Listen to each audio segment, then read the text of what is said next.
ఇందిరమ్మ ప్రజా ప్రభుత్వంలో సీఎం రేవంత్ రెడ్డి గారు మరి ప్రజలకు అందుబాటులో ఉండి ప్రజా సమస్యలు తెలుసుకోవాలనేటువంటి లక్ష్యంతో అటు ప్రజావాణి ప్రజాభవన్లో ఓపెన్ చేయడం కానీ సెక్రటేరియట్లో మరి వచ్చే అటువంటి విజ్ఞాపన పత్రాలు తీసుకోవడానికి సమస్యల పరిష్కారానికి కూడా వివిధ ఉద్యోగులు కానీ మరి ప్రజలు కానీ వచ్చి కలవడానికి మంత్రులు కూడా చాలా అందుబాటులో ఉండి పనిచేయడం, మరొక దిక్కు ప్రజాపాలన యొక్క సంక్షేమాన్ని క్షేత్రస్థాయిలో తీసుకెళ్లి ప్రజల యొక్క వినతులను తీసుకోవడానికి కోసం కూడా గ్రామ స్థాయిలో ప్రజా సభలు గ్రామ సభలను కూడా నిర్వహించడం, వాటన్నిటితో పాటు కాంగ్రెస్ పార్టీ గాంధీ భవన్ వేదికగా గత కొన్ని నెలలుగా ప్రజల యొక్క సమస్యలు తెలుసుకోవడం కోసం ముఖాముఖి కార్యక్రమాన్ని మంత్రులతో ఏర్పాటు చేయడం జరిగింది. ఇది నేను ఈ యొక్క ముఖాముఖి కార్యక్రమానికి రావడం ఇది రెండోసారి. చాలా వాళ్ళు సమస్యలను వాళ్ళ ఇబ్బందులను కూడా డైరెక్ట్గా వచ్చి మంత్రులకు కలిసి చెప్పుకోవడం అనేది ఇది గతంలో ఎప్పుడు జరగలేదు. గాంధీ భవన్ వేదికగా మా కాంగ్రెస్ పార్టీ నిర్వహించడం జరుగుతూ ఉంది. ప్రజావాణి కూడా అద్భుతంగా మరి దివ్య గారు ఒక ప్రభుత్వం తరపు నుంచి రేషన్ కార్డులు ఇవ్వలేదు, డబుల్ బెడ్రూమ్లు కూడా ఇవ్వలేదు, వాళ్ళు 10 ఏళ్లలో 1,00,000 కూడా ఇల్లులు కట్టించింది లేదు, కట్టిన ఇల్లులు కూడా పంపకం చేయలేదు, అవి కూడా ఎక్కువ వస్తూ ఉన్నాయి. ఇందిరమ్మ అంటే ఇండ్ల కోసం రేషన్ కార్డుల కోసం కూడా ఎక్కువ రావడం జరిగింది. ఖచ్చితంగా ప్రజల యొక్క సమస్యలను అర్థం చేసుకొని ఇప్పటికే మరి ప్రజాపాలనలో మన ప్రభుత్వము ఈ 4 స్కీములలో ప్రధానంగా రేషన్ కార్డ్స్ కానీ ఇందిరమ్మ ఇండ్లు కానీ ఇవి ఖచ్చితంగా కంప్లీట్ అయిపోతాయి సమస్యలు. కాబట్టి ఇంత దూరం వచ్చేటువంటి వాళ్లకు ముఖ్యంగా మరి ఎవరైతే రేషన్ కార్డు కోసం కానీ ఇందిరమ్మ ఇండ్ల కోసం వచ్చేటువంటి వాళ్లకు దయచేసి మీకు లోకల్గా ఉండేటువంటి ఎంఆర్ఓలు ఎంపీడీఓ ఆఫీసులలో పెట్టుకోండి. అవి నిరంతర ప్రక్రియ, వాటి కోసం ఇంత దూరం రావాల్సిన అవసరం లేదు. కాబట్టి అక్కడ లోకల్ అధికారులకు ఇస్తే ఆ సమస్యలు కూడా పరిష్కారం అయిపోతాయని ఈ సందర్భంగా తెలియజేస్తూ ఈ యొక్క ప్రజావాణి కానీ మంత్రులతో ముఖాముఖి కానీ మరి నిరంతర ప్రక్రియగా మా ప్రభుత్వం మా పార్టీ నిర్వహిస్తున్నది. మంచి స్పందన వచ్చింది. సమస్యలు కూడా చాలా వరకు పరిష్కారం అనేది దొరుకుతుంది. కాబట్టి కొంత వచ్చే వాళ్ళ సంఖ్య కూడా తగ్గుతూ వస్తుంది. ఎంత తగ్గుతూ ఉంటే అంత సంతోషంగా భావిస్తాం. ఈరోజు వచ్చే వాటిలలో ఇప్పుడు జరిగేది ముఖ్యంగా ఇండ్లు రేషన్ కార్డుల స్కీమ్స్ జరుగుతున్నాయని తెలిసి పబ్లిక్ ఎక్కువ వాటి కోసమే రావడం జరుగుతుంది. కాబట్టి అదేవిధంగా క్షేత్రస్థాయిలో కూడా అధికారులు ప్రజలకు అందుబాటులో ఉండి నిరంతరం ఇంకా బెటర్గా పర్యవేక్షణ చేసి ఇమీడియట్లీ రిలీఫ్ ఇచ్చే విధంగా అంటే వెంటనే పరిష్కరించే విధంగా కూడా చొరవ తీసుకోవాల్సిన అవసరం ఉంది. వాళ్ళకి ఇంత దూర ప్రయాస కూడా అవసరం ఉండదు. కాబట్టి ఎంత తగ్గితే అంత బెటర్గా మేము భావిస్తామని ఈ సందర్భంగా తెలియజేస్తూ అందరికీ నమస్కారం. ఎజెండా ఏం లేదు. లోకల్గా అంటే వాస్తవానికి మా ప్రతి 3 నెలలకు 6 నెలలకు పార్టీ మీటింగ్స్ పెట్టుకోవడం అనేది మీకు తెలుసు. మా ఏఐసిసి జనరల్ సెక్రటరీ గారు మరి దీపాదాస్ మున్షి గారి ఆధ్వర్యంలో కాంగ్రెస్ పార్టీ ఎమ్మెల్యేలు వారి పనితీరు గురించి కానీ ఇంకా ఏమన్నా మంచి చెడు లోపాలు ఉన్నా కూడా సరి చేసుకొని పబ్లిక్కు అందుబాటులో ఉండాలని, అదేవిధంగా పార్టీని కూడా స్ట్రెంథెన్ చేసుకోవాలి. కొత్తగా పిసిసి అధ్యక్షుడు మరి మహేష్ కుమార్ గౌడ్ గారు రావడం జరిగింది. వారి ఆధ్వర్యంలో పార్టీని క్షేత్రస్థాయిలో కమిటీలు కానీ బూత్ కమిటీలు కానీ గ్రామ కమిటీలు కానీ అవన్నీ కూడా వేసుకొని క్యాడర్కు ఒక బాధ్యత ఇవ్వడం, అదేవిధంగా రాబోయేటువంటి కాలంలో ఇప్పుడు ఒక 2-3 ఎమ్మెల్సీ ఎన్నికలు కూడా ఉన్నాయి. ఆదిలాబాద్ కానీ ఇటు వరంగల్ కానీ ఉన్నాయి. కాబట్టి ఆ ఎన్నికలను కూడా దృష్టిలో పెట్టుకొని ఇవన్నీ కూడా ఎమ్మెల్యేలకు దిశానిర్దేశం చేయడం జరుగుతుంది. పత్రాలకు సంబంధించి మీ పార్టీ ఎమ్మెల్సీ అంటే నిప్పు పెట్టిన పరిస్థితి కనపడుతుంది. చెత్తపుట్టలో జానారెడ్డి సంబంధించిన ఇది సర్వే అని చెప్పేసి కూడా మాట్లాడుతున్నారు. నిజంగా ఎంత దుర్మార్గంగా మాట్లాడుతున్నారంటే ఇప్పటి వరకు దేశంలో బీసీ కులగణన 1931 తర్వాత ఏది సోషియో ఎకనామిక్ సంబంధించి బ్రిటిష్ కాలంలోనే జరిగింది. ఆ తర్వాత అఫీషియల్గా అథెంటిక్గా ఉన్న కులగణన ఏదైనా జరిగిందంటే ఇప్పుడే జరిగింది. అది ఇల్లు పోయి సర్వే చేసిర్రు. మరి గవర్నమెంట్ అధికారులను పంపించి సర్వేలు చేయించడం తగ్గింది. గత బీఆర్ఎస్ చేసినటువంటి కుల సర్వే కుల సమగ్ర సర్వే వాళ్ళ కుటుంబం కోసం చేసిర్రు, మన కుటుంబాలన్నీ పేరు మీద. అంతిమంగా ఆ కుటుంబ సర్వేను ఎక్కడి పంపిర్రు? లిమ్కా బుక్ అంట. లిమ్కా బుక్ కోసం దుబాయ్ నుంచి వచ్చిర్రు పాపం పేరెక్కించుకోవడం, అంటే సర్వేలో పాల్గొనడం కోసం, లేదా వేరే వేరే దేశాల నుంచి వచ్చిర్రు.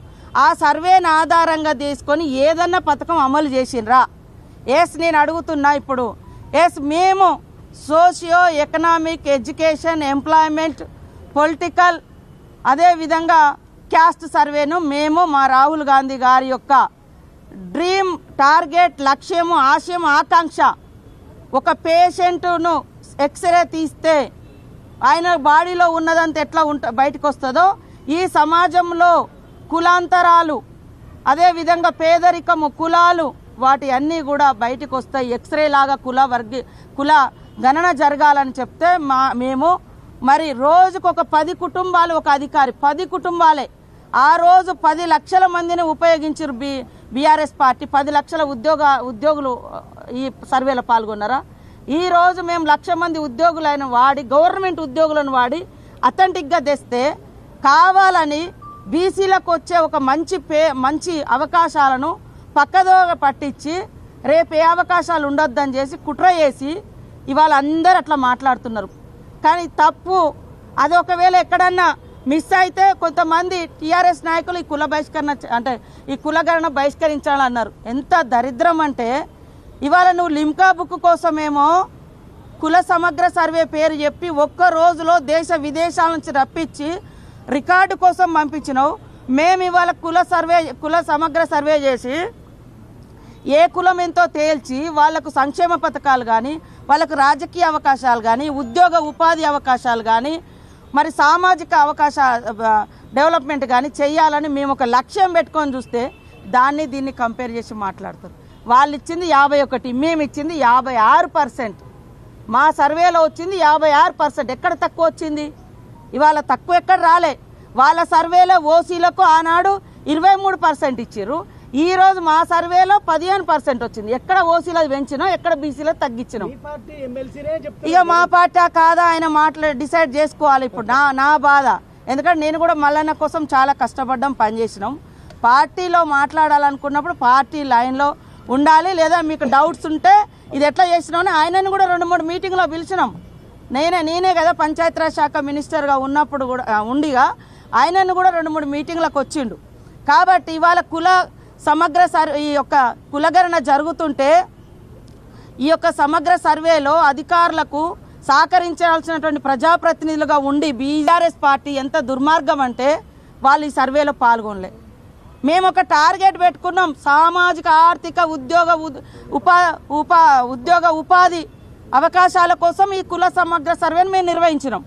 ఇవాళ వాళ్ళకి ఎక్కడ బీసీలకు పెరుగుతున్నాయో, ఎవరి వాటా ఎంత పెరుగుతుందో అని వీళ్ళు పాల్గొనలేదు. పాల్గొనలకు మాట్లాడే అర్హత ఉందా?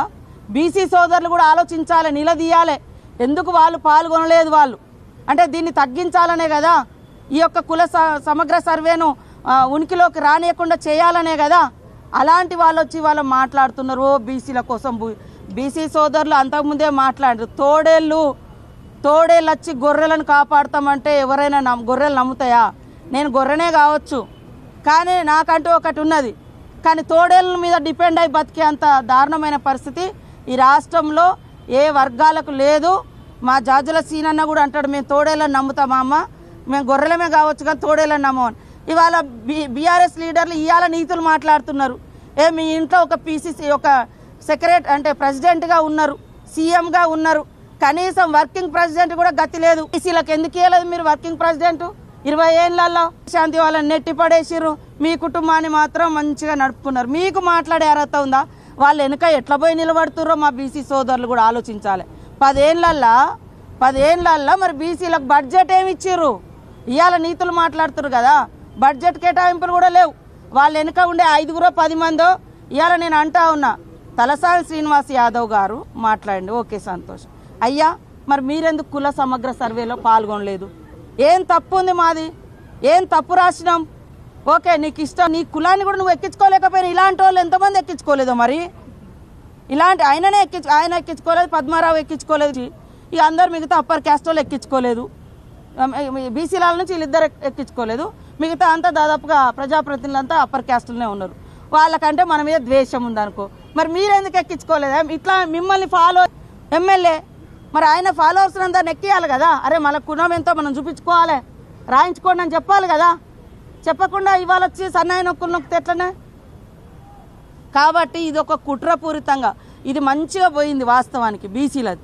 కాబట్టి దాన్ని డౌట్ క్రియేట్ చేయాలి. ఈ యొక్క మంచి పేరు ఇవాళ ఈ రాష్ట్రాన్ని చూపించి దేశంలో మా రాహుల్ గాంధీ గారు కూడా దేశంలో ఉన్నటువంటి అట్టడుగు వర్గాలకు న్యాయం జరగాలని కొట్లాడుతున్నాడు ఒక లక్ష్యంతో. ఇవాళ వాళ్ళు వచ్చి మేకవన్నె పులులాగా వేషాలు ఎత్తే ఎవరు నమ్మరు.